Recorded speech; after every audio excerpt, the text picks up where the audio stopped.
ભારે વરસાદથી સુરતની કીમ નદી બે કાંઠે વહેતી થઈ છે। ભારે વરસાદના પગલે નદીમાં નવા નીર આવ્યા છે। મોટા બોરસરામાં કીમ નદીનો બેરલ કોઝવે પાણીમાં ગરકાવ થયો છે। કોઝવે પાણીમાં ગરકાવ થતા લોકોને હાલાકી પડી રહી છે। કીમ નદી ખેડૂતો માટે જીવાદોરી સમાન બની છે।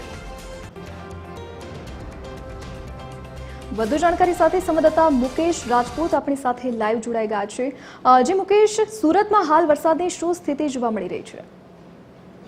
જે રીતે છેલ્લા 24 કલાકમાં સુરત ગ્રામ્ય વિસ્તારમાં જે વરસાદ થયો છે, સમગ્ર તાલુકા સુરત જિલ્લાના સમગ્ર તાલુકામાં કશે ઝરમર તો કશે ભારે વરસાદ રહ્યો છે, જેમાં સૌથી વધુ વરસાદ ઉમરપાડા તાલુકામાં થયો છે, જ્યાં 7.8 ઇંચ જેટલો વરસાદ થયો છે, જેના કારણે જે સ્થાનિક નદી છે મોહન, વીરા, આ બધી નદીઓ બધે કાંઠે વહેતી થઈ ગઈ છે અને પૂર જેવી પરિસ્થિતિ સર્જાઈ ગઈ છે। કેટલાક નીચાણવાળા ગામોના આંબલી ડેમ છલકાતા કેટલાક નીચાણવાળા ગામોને પણ 16 જેટલા ગામોના એલર્ટ પર કરવામાં આવ્યા છે।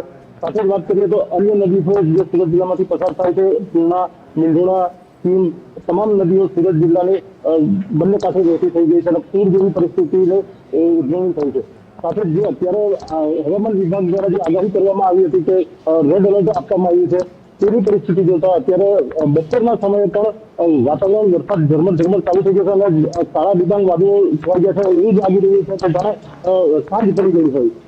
જી તકલીફ જી મુકેશ, વિગત સાથે જોડાવા બદલ આપનો આભાર। તો સુરત ગ્રામ્યમાં હાલ ધોધમાર વરસાદ છે, તો ભારે વરસાદને પગલે સુરતની કીમ નદી બે કાંઠે વહેતી થઈ છે।